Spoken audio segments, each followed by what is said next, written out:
Well, welcome to the Islam Unravelled Anti-Racism podcast. We have our esteemed guest, MP Sameer. Thank you for joining us from Quebec. Here, I think it's a 3 hour time difference, so really appreciate you joining us here. And to start off, what we like to talk about with our guests is a bit of the origin. What influenced you to seek out public office? Just a little bit of a background. You did hold a role as the vice president of the student union in Concordia. You ran for city council in Quebec as well. So let's talk about what inspired you to get into social justice, but also in public politics. That's a great question, Tarek. And I think, as so many of your viewers and those tuning in will attest to, being born here, being somebody who doesn't necessarily fit the mold. I've been called upon to just explain who I am and what people perceive me as being. And I remember, from a very early age in grade one, I was asked to go in front of the class, and it was an innocent question on the part of the teacher, but to go in front of the class and to explain what prayer is. And back then, I was in grade one. I didn't know really much about it. I demonstrated some movements, all of which I couldn't exactly explain or fully demonstrate, and that was, I think, the first time that I can remember when I was asked to explain who I am. And I know it was an innocent question, but there have been many innocent questions over the last years that have been posed and asked. And I think, like so many of those who are tuning in, there is a lot of diplomatic relations that you have to do, a lot of bridge building. I myself come from a mixed background. My mom is from a historic Canadian city, Brockville, Ontario. She is herself mixed in background, Italian and Scottish mix. And my father came here in the 70s from Pakistan. And so within our household, we have our household is Muslim, but I have Jewish first cousins. My grandparents were Christian. We have people of all backgrounds within our household, and bridge building for me is something I deeply value. It's something that I've continued throughout the years in my public work. As you mentioned at the outset, early on in Concordia, I was involved in student life. I remained involved in human rights work afterwards in human rights organizations, and promoted diversity inclusion in the academic sector as an employee there. And most recently, I'm serving as a member of parliament of a Montreal area riding of Pure-Fond-Dollard for the Liberal Party. And what were your influences or role models that really you sought to aspire to be like, or influenced your thought process? That's a great question. I used to, in our developmental years, when we hit our late teens, early 20s, we look for role models, and I think we search for them. And like so many, I can't say any one person was a mentor formally, but I did look to role models, and I consumed a lot of biographies of men and women of our current time, and also who are involved in different moments of time. And as I was reading these biographies, I learned that nobody's a carbon copy. You can't carbon copy somebody else's path, but you can take best practices from other people's paths, and that's what I did try to do. And I noticed some common threads. A lot, not everybody, but a lot who were serving in a public capacity, be it in civil society or be it through elected office. A lot of them had studied law. So although I have a math degree, which I got out of from my first undergrad, complete in my early 20s, I then shifted my career path after university because of my student experience within the domain of humanities and social sciences. in my 30s, I ended up getting a law degree from a French university here in Montreal, and that has those things have all contributed to my path. Role models, essentially, um, a lot of it from biographies, some from individuals who I in like they, although they didn't know it, they were role models to me in my path. And people like Jean Chrétien was a lawyer, as well as Bill Clinton in the U.S., Barack Obama, and so the legal tradition to really understand the law and the meaning of the law, and being in the province of Quebec, the oldest, in essence, province in Canada, hundreds of years old, a lot of rich history, and yourself, just your family dynamic, and your parents, you represent the cross section of Canada, which is amazing. Now, if you could just talk about, as we're starting to see around the world, racism is not going down; it's rising. And with the social media, the weaponization of social media, and far right groups and other groups seeking to divide, please tell us about your experience, especially historically in Canada, the first incident where a place of worship in Quebec City, where Muslims were killed at a mosque 4 years ago, and please talk about that, because obviously it's a very horrific aspect of our Muslim history here in Canada, but then also the government's response to this horrific act. So please talk about that. Well, you bring me back to the night of that attack, and I remember I was in my home. I was doing some repairs late at night. It was around 10, 11 p.m.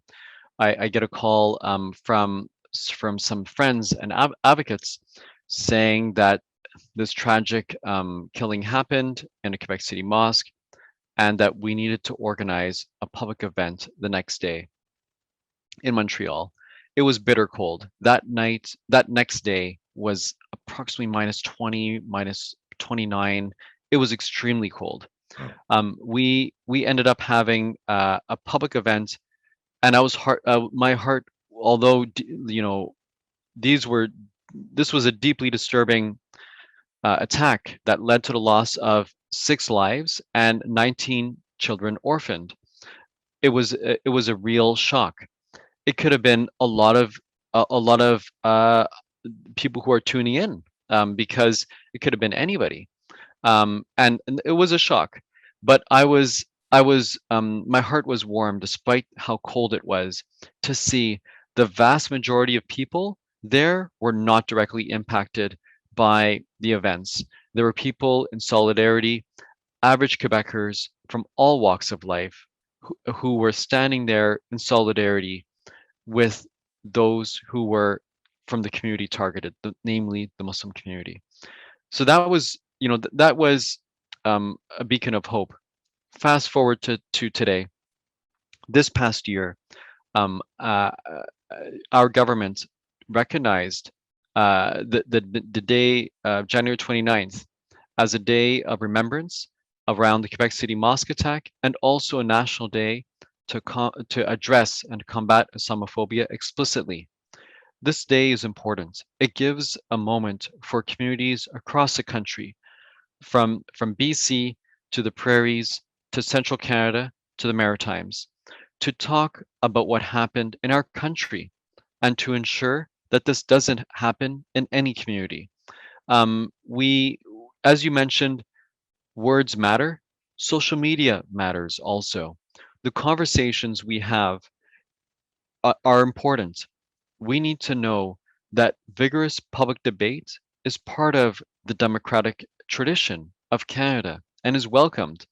But we also need to be careful to not get into demonization of any community. We need to be careful to not contribute to stereotypes. We need to have a meaningful conversation that opens up people's minds and hearts. And you mentioned, yes, discrimination in its various forms does manifest itself to different communities at different times. You know, my great grandparents were Italian. They had troubles when they came here. At that time, that was different, right? Today, Italians are part of the mainstream. You know, it's pizza and pasta and the Italian flag. And this is celebrated and welcomed fully. Muslims and who are coming from different nations are now facing some of the challenges the Italians, Irish, and other Europeans faced over 100 years ago in our country, in Canada. And Canada under Prime Minister Trudeau and the federal government welcomed tens of thousands of refugees from war-torn countries, Syria, Yemen, Somalia, and others. Let's talk about that commitment, because when other countries are closing the doors to people in need, that are in trauma, that need a safe harbor, please talk about that commitment of the government to refugees and protecting vulnerable people and bringing what we can here to Canada. And that's a great legacy of our current government, that right from the beginning, we welcomed thousands upon thousands of Syrian refugees who are now today making concrete contributions to Canada, in particular around our struggle to address COVID. And you know, this is a great thing that our country has done, to welcome refugees from all walks of life across the world. And there are different human crises that happen that require a response. But thankfully, Canada, even in the midst of COVID, has been at the fore of welcoming refugees here in Canada. Unlike many other countries, we haven't stopped welcoming asylum seekers who are fleeing for their lives, to come to a safe space. You know, we're a middle power. We do what we can do, and I know that we have made very significant contributions. With respect to Syrians, we have welcomed 50,000, if my memory serves me right, 50,000, which exceeded our initial expectation as a country.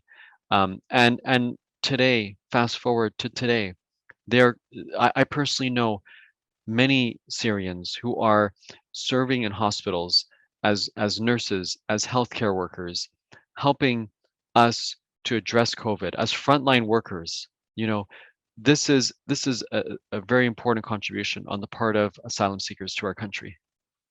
Absolutely. And I think with the government's commitment to social justice, and tragically a couple of days ago, the announcement here in British Columbia in Kamloops, the residential school, 215 of our First Nations children that were buried there, obviously under very evil circumstances. Please talk about the government's commitment to truth and reconciliation, and really our First Nations people, because one is we welcome, again, as we said, our Syrian refugees, but also our First Nations people who have been displaced in their own lands. Let's talk about that.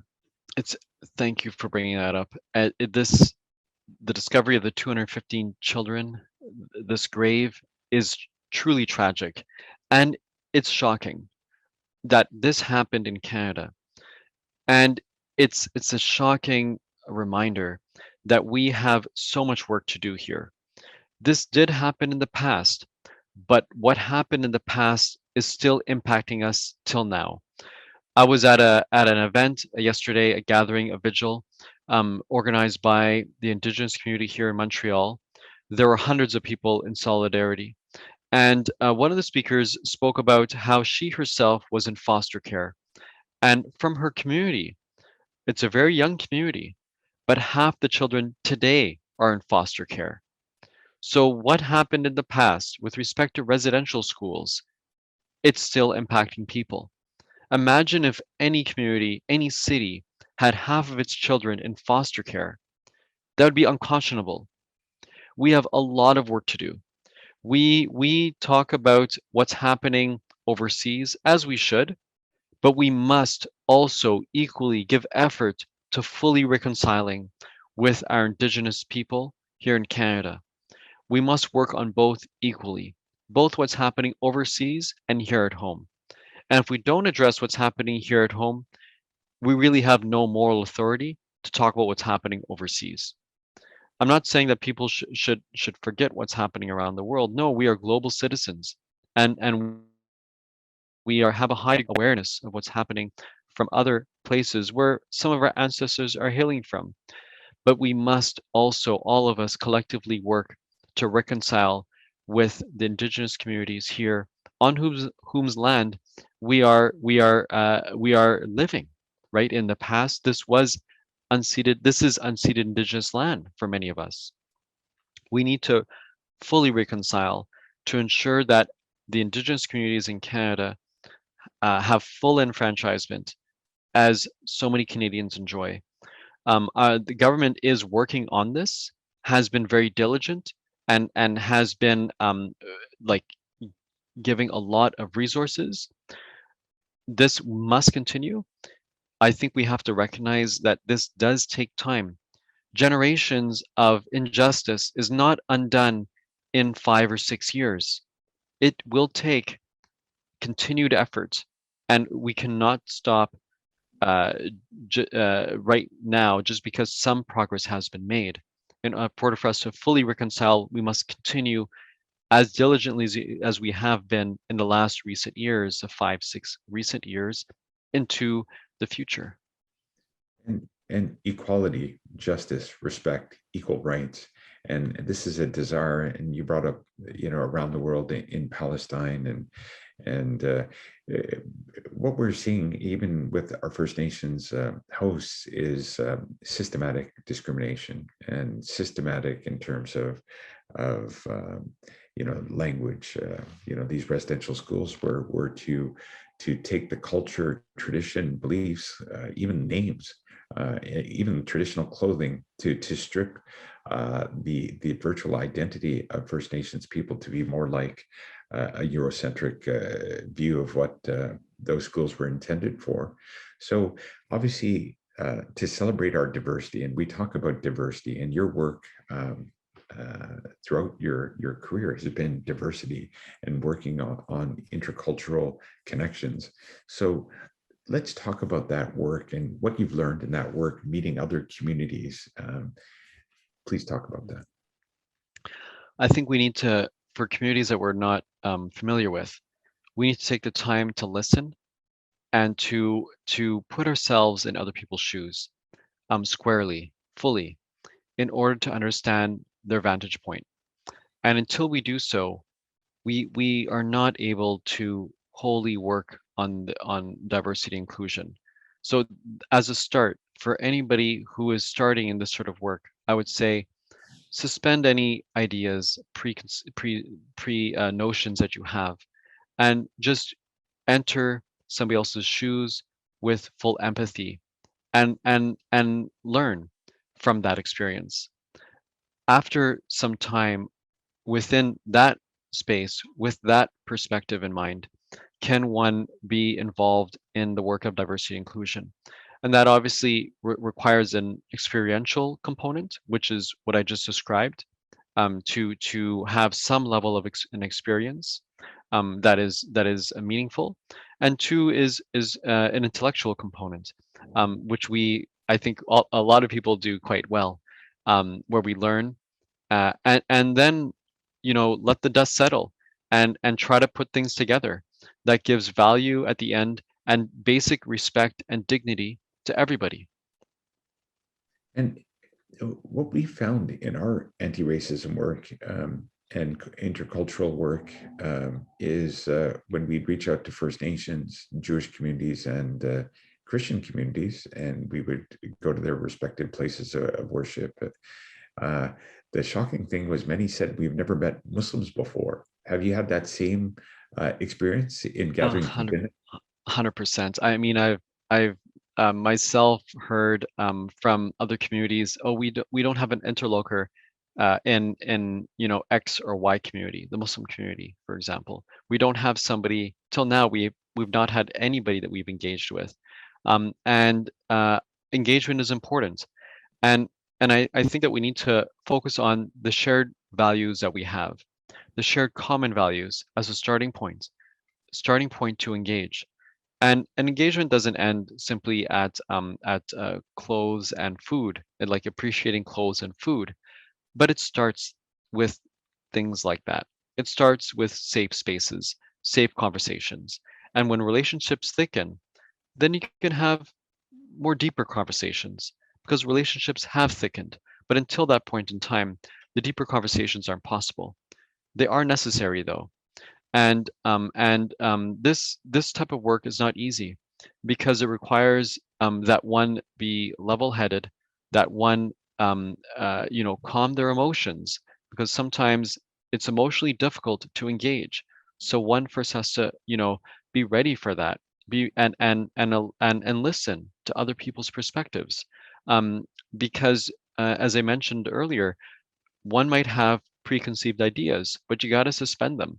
And you got to say to yourself, I'm going to shelve that and I'm going to really empathize and put myself in the shoes of the other person. And even when we look at similarities, and one very interesting revelation when meeting with the Jewish community and Christian community, um, although I felt I knew to some degree about Judaism and Christianity, but many people, with few exceptions, didn't know very much about Islam and the similarities and the historical kind of the Abrahamic roots of Islam with Christianity and Judaism. So I thought, even from one thing is meeting Muslims, or not meeting them, but actually some of the shared beliefs and shared histories. That was another eye opener, because assumptions, I think, going by assumptions, thinking people know to some degree about our faith, our community, our people, that was an assumption that was incorrect on my part. 100%. And I'll share something with your audience.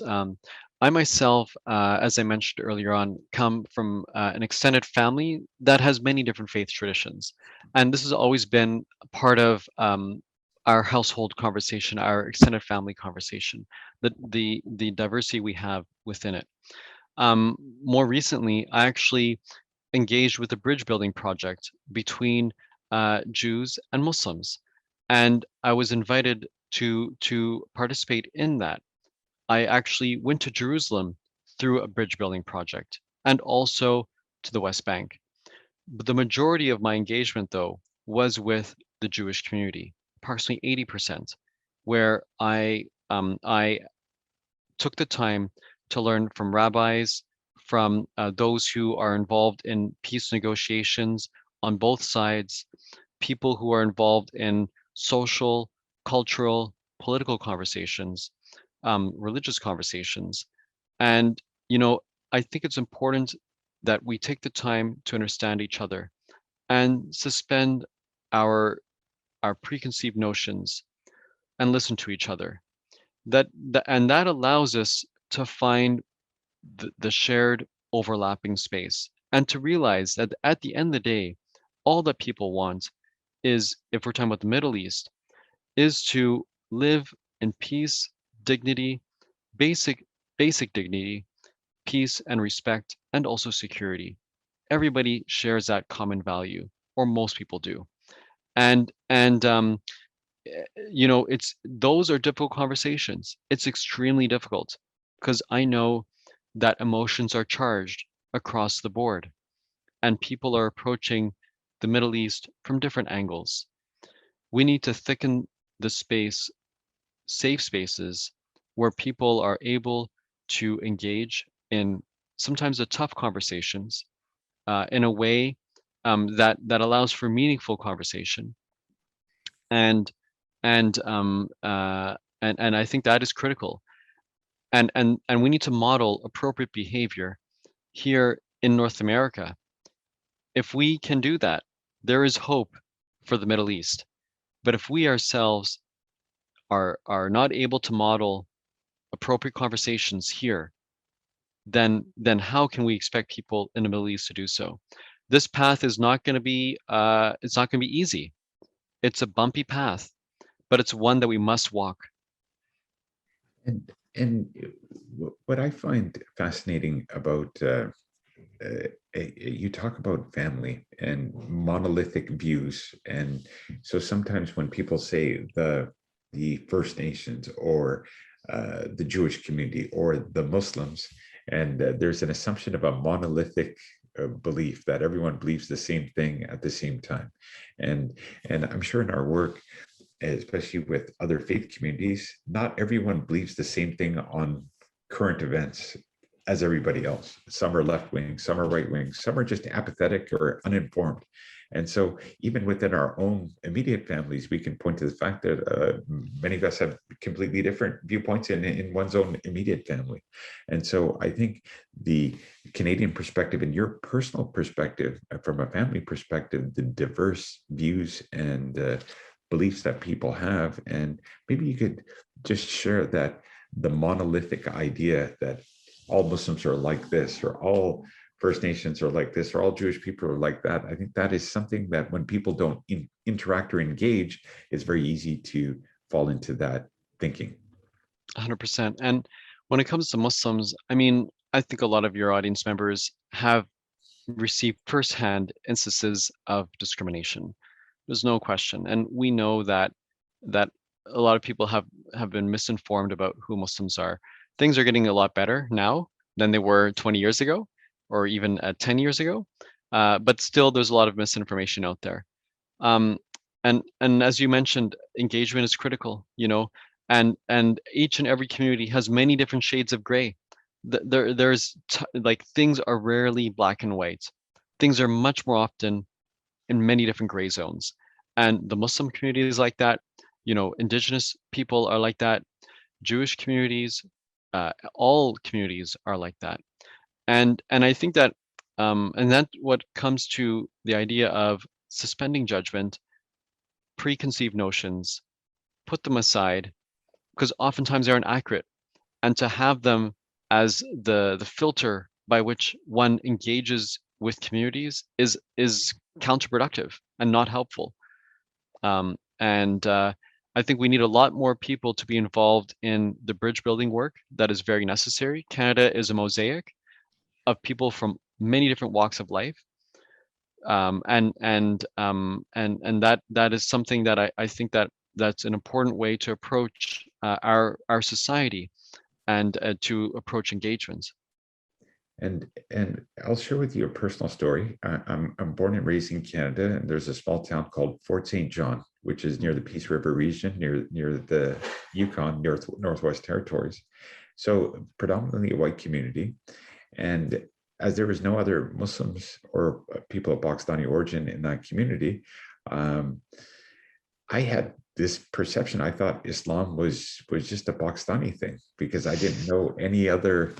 I hadn't met any other Muslims from any background. And again, I was growing up in a school that they were all white Caucasian and some First Nations, and that was it. And that was my perspective. So even my own internal ignorance was there because I literally hadn't met any Muslims from any other country up until that point, until we moved to Vancouver.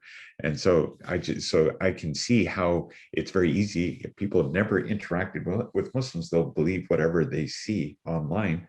And now this one topic I want to talk about is disinformation online, racism online, demonizing and these kind of false narratives that are catching fire, where people are believing insane conspiracy theories like QAnon and others, and demonizing groups.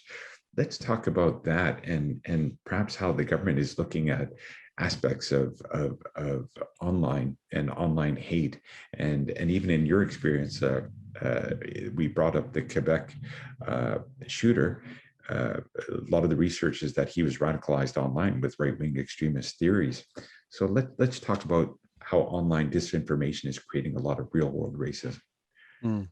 I think we need to be aware that of the algorithms on social media feeds, that they oftentimes encourage us to only see what we want to see, which are echo chambers. And if we want to inform ourselves on any conversation, we need to proactively look outside of our social media echo chambers.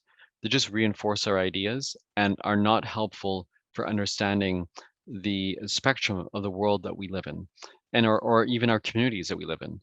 And on any debate, that's the case. I encourage people to always look for trusted news sources, and there are many of them in Canada, in the United States, in Europe, and other places. Focus on trusted news sources. Um, I wouldn't lose touch with them. Um, for if one ever sees people who are going off in the deep end, pull them back. It's important to pull them back, to have to maintain that conversation with them and pull them away from any sort of false ideas or going off in a deep end. And with respect to online hate, we are, as a government, working on that. We will be introducing concrete measures around this to tackle online hate. I'm sure some of your previous interviewees spoke to it, particular Minister Munsaf. But the online hate is something we're very serious around. We've invested a lot of energy into that, and the piece would essentially require social media companies to take down online hate within a certain delay of time, a small delay of time, and to remove that from social media platforms. But I think we all have to take an individual responsibility at the same time. If we need to be careful about the conversations we have. We need to keep in mind that at the end of the day, we're looking to convince somebody and not just to win a point, right? Or to win a debate. It's not about winning debates. It's about convincing somebody of what you have to say. And I would say that should be the goal of how one engages in the social media space. If we can do that, we can have a lot more of a civil conversation, both offline and online. Our concept in Canada, freedom of expression, and then there's elements of online hate, incitement to violence, incitement to harm, incitement to kill. So there is a freedom of expression within civil, society, but then content that is tailored in a way to motivate people to commit heinous acts. As we mentioned earlier, we did a program called Stop Asian Hate, Allies United, with the Asian community, because here, sadly, the city of Vancouver is the leading city in North America for Asian hate, which was sad. And so that in mind, and Muslims, again, not a monolith, that 20 to 30% of worldwide Muslims are from Asia, Indonesia, Malaysia, Philippines, mainland China. So we are, our diaspora is all over the world. And so with attacks on elderly people, attacks on women, and we had attacks on women, Muslim women in Edmonton, Calgary, the city of Surrey. I'm sure out east in Ontario, we had a caretaker for a mosque in Ontario whose throat was slit by a far-right extremist, a satanic neo-Nazi group, which is a crazy thing when you think about it. So these things are happening in Canada, and although we have our diversity, we have so much social justice, but per capita, the hate crimes are equivalent or more in some cases than the United States. So, and online hate is a key component in radicalization and motivating people for these type of crimes. So in terms of the real world, I know the government has provided a lot of support for NGOs, funding for anti-racism groups, funding for mental health support. Let's talk about the support systems for people, one, to protect them, but also to when people are victims, how the government is looking at ways to support marginalized and minority communities. That's a great question. So we've had anti-racism funding that was rolled out during the period of COVID. And, a lot of your audience members, they should regularly look to what grants are available from the federal government. We have grants for community centers, for places of worship when it comes to security infrastructure, meaning cameras, so that, if any, God forbid, hate crimes occur to these places, it can be recorded, the evidence can be collected in order to prosecute somebody who commits any sort of vandalism towards, a building. We have that. That's an ongoing program called the Security Infrastructure Program. We have in the summer we have funding to create jobs for young people. That money has already been given out, but that's an annual thing. So next winter, I would look towards that, to contact your member of parliament's office for those organizations, and make an application to apply for that funding, so you can create a job for a young person. We have a Black entrepreneurship program right now, which has been rolled out for Black entrepreneurs, because we recognize that there has been historic discrimination towards Black entrepreneurs, where they don't get the loans that somebody else who's not Black would get with the same dossier. So we proactively created a program for Black entrepreneurs. These are things that we do regularly in order to course correct. That'll be ongoing, but do look out for them, for your audience members. And I know sometimes people say, well, it's hard to put a grant together. You might not get on the first try, but I know people who've gotten on a second and third try, if not on the first, right? So just because it's a bit challenging doesn't mean that one shouldn't try to get those funds, because a lot of people do benefit from them, and your audience members should also.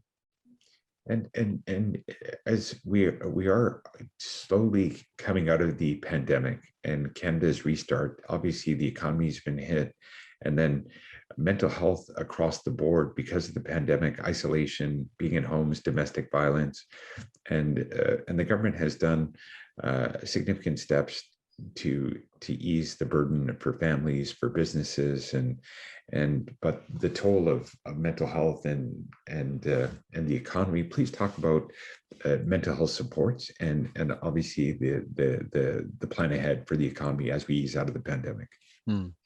So we've been funding both those that are addressing mental health within our population, but also those who are dealing with domestic violence towards women and children. Most homes have been safe, and most homes have been happy homes, for the most part, because we've been able to reconnect with our families in a much deeper way, that we in relation to how pre-pandemic life was. We're working at home, we sleep at home, and we're able to reconnect in a way that wasn't the case before. Some homes, though, are not safe, unfortunately, and we recognize that. As a result, we have funded women's groups that address that exact problem. And when it comes to mental health supports, we know that being stuck indoors is not pleasant, right? And it drives some of us, bonkers, for lack of a better term. But it really creates a lot of anxiety for some, depression for others. There has been a spike in mental health challenges, which are very normal. I think that many of us have felt certain periods where we have had our own personal challenges during this pandemic. That is very normal. And as a result, we have prioritized mental health to address it in order for our population to be on firm footing. We're now seeing light in this tunnel that we're in. We're getting towards the end of it. Is it going to be a fast like an reopening that'll happen with a snap of a finger? No, it will be a gradual reopening, but it has started. We'll have to continue to remain vigilant. It's important as we reopen to still, respect whatever rules are in place, to be mindful, because some are still not vaccinated, but we will hopefully get there. to return to a new normal.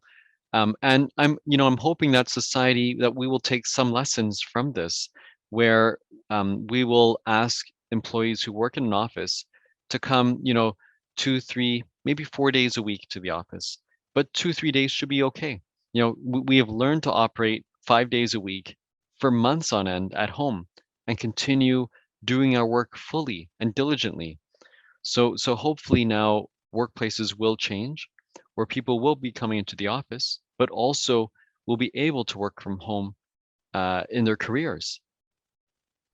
Absolutely, and that's a great point that you brought up, and how that relates to environmental impact and reducing our carbon footprint, and in our previous discussion with Minister Monsef, is Canada's goal to be net zero by 2050, which is an ambitious goal.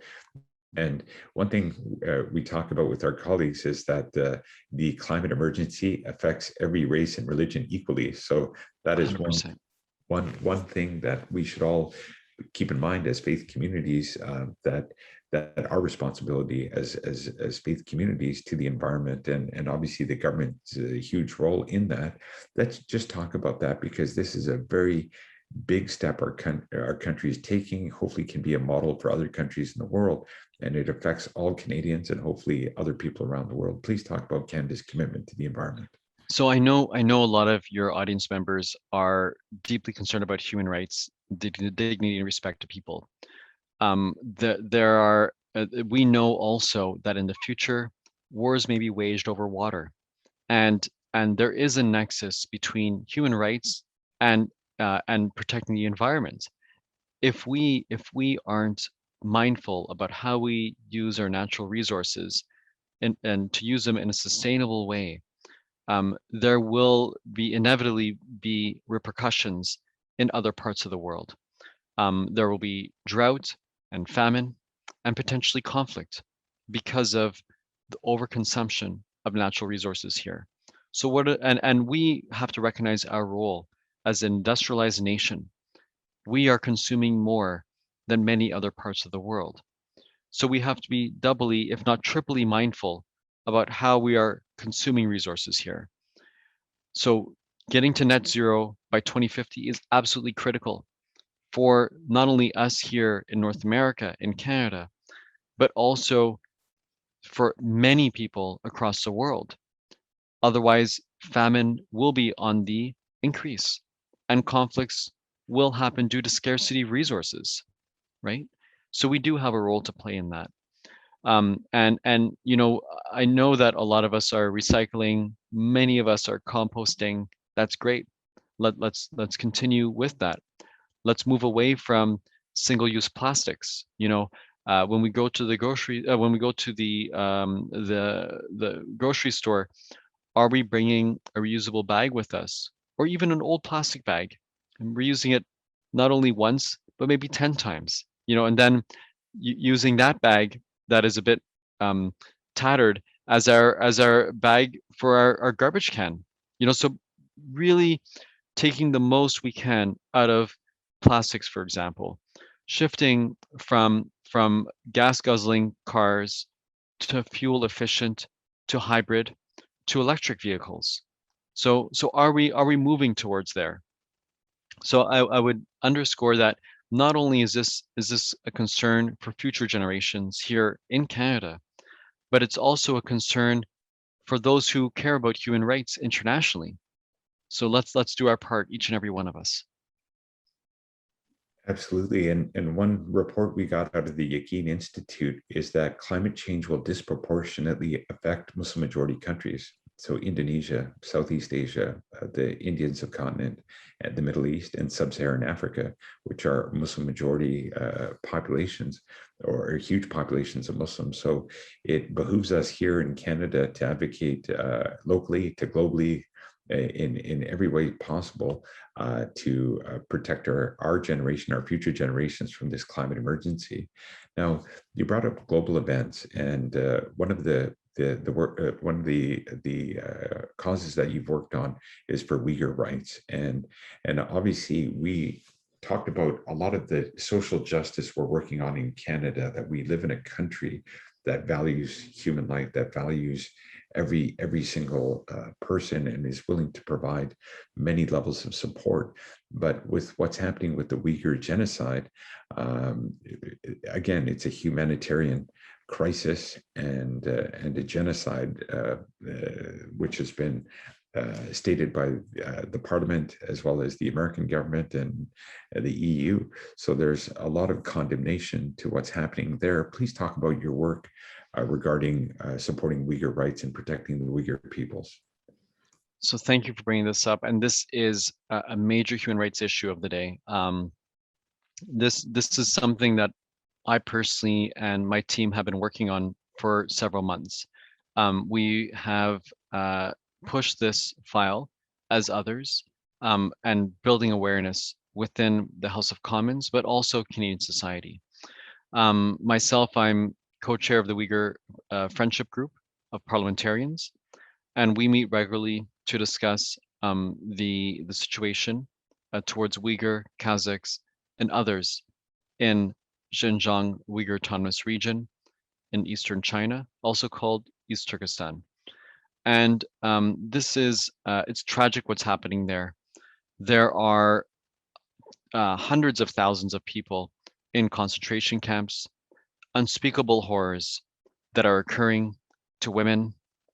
Children are being separated from their families. People are being forced to produce products that we unwittingly consume. And this cannot continue. China is an important global actor. We have many different engagements with China. But we must also ensure that we are dealing with this extremely important human rights issue that the Parliament of Canada has recognized is a genocide. And we're not alone in this. As you mentioned, America, the EU, the UK, Holland, many other countries have recognized that there is a genocide and very serious human rights abuses occurring. Now, I think it's important for your audience members to know that approximately 20% of global cotton is produced out of the region where Uyghur people are and are being thrown into camps. It's produced from forced labor. 20% of global cotton, 80% of China's cotton comes from Xinjiang Uyghur Autonomous Region. So this is something for us to reflect upon and to consider and to know about and to ask companies, where are you producing your cotton? Where are the supply chains? Second thing we need to be aware of, as we just talked about going green. Almost half of the base material for solar panels is produced from Xinjiang Uyghur Autonomous Region. Half of the 42% of polysilicon, which is a base material for solar panels, is produced from the region. That should be pause for us. We need to protect the environment. We can do so without forced slave labor products. And then we turn to tomato products, talking about ketchup, talking about pasta sauce. I love pasta. You know, we wanna make sure that this also is free of forced labor products, of forced labor, I should say. Approximately 35% of tomato derivatives are from the region, right? So this is a real concern. We have, as a government, introduced measures around this. Earlier this year, in January, we introduced both import and export measures. We have started to implement them. We need to sharpen them further as a country, and this is important for us. We don't want to be unwittingly consuming these products. We have also introduced sanctions for high-level officials who are involved in what the Parliament has said, what the House of Commons has said is a genocide. We're not alone in that. We were joined with the European countries, and also America has several sanctions in place towards those who are involved in these very serious crimes against humanity. I would like to note that the Jewish community has been a very important ally on this because of the Holocaust. They have recently gone through this and recognize that this cannot happen again. And it's entirely unacceptable. The Jewish community has been involved on this point, vocal on this point. I think all Canadians have to be. We all must be speaking to this issue. This is a very deep and serious human rights concern. And it's unconscionable what's happening right now. Forced sterilization, which is essentially eliminating a future generation from even coming to this world, is occurring. This, while China has just now said that government policy is that couples can have 3 children. So we have to educate ourselves on this.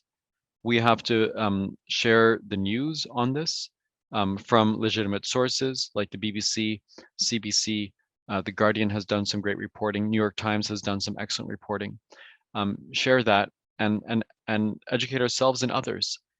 It's not going to get solved overnight, but it will get solved by us working on the issue.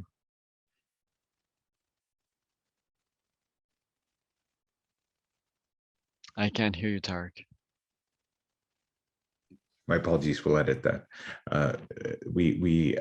The Canadian Multi-Faith Initiative for Uyghur Rights, so it's a consortium of churches, synagogues, mosques across Canada that have sent, again, a letter writing campaign to MPs and other government officials, but also working on various solutions to look at ways to have the government of Canada do more for Uyghur rights. So this was actually the big champions here locally were to organize this was the Jewish community here locally. And so again, heartening to feel the Canadian team come together, regardless of faith, regardless of color, for these important kind of global as well as local issues. And as we are coming to the end of our time, I wanted to share that what happened because of Quebec 4 years ago, and many people, and I'm sure it was like this in Quebec, many people from multiple faiths, colors, and backgrounds came to our mosques. They brought flowers, they brought cards. People came, I saw people crying tears, and these are folks that weren't obviously, they were people from other communities.